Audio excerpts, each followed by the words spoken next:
Hello everyone, Priyanka's किचनमध्ये तुमचं सर्वांचं स्वागत आहे।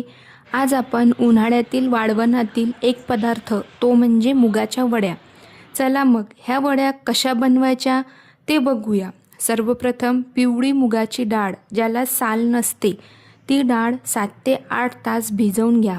त्यानंतर भिजवलेली मुगाची डाळ एका गाळणीत काढून त्यातील पाणी सर्व काढून घ्या व नंतर त्यात पाणी न घालता जिरे, शोप व लसूण घालून मिक्सरमधून बारीक वाटून घ्या। डाळ पूर्ण बारीक वाटून झाली की ते 5 मिनिट फेटून घ्या। फेटल्याने वड्या चांगल्या पोकळ होतात।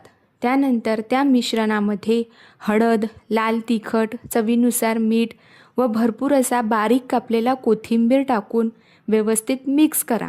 त्यानंतर एका ताटाला थोडं किंचित असं तेल लावून घ्या व नंतर त्या मिश्रणाचे हाताने ताटात छोटे छोटे गोल गोल असे गोळे टाकून घ्या।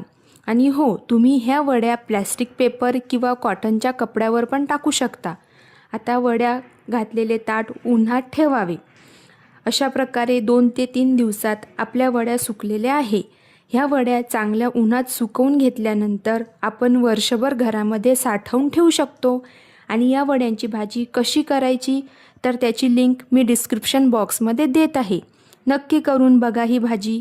आणि असेच नवनवीन व्हिडिओ बघण्यासाठी आपल्या चॅनलला लाईक, सबस्क्राईब नक्की करा। धन्यवाद।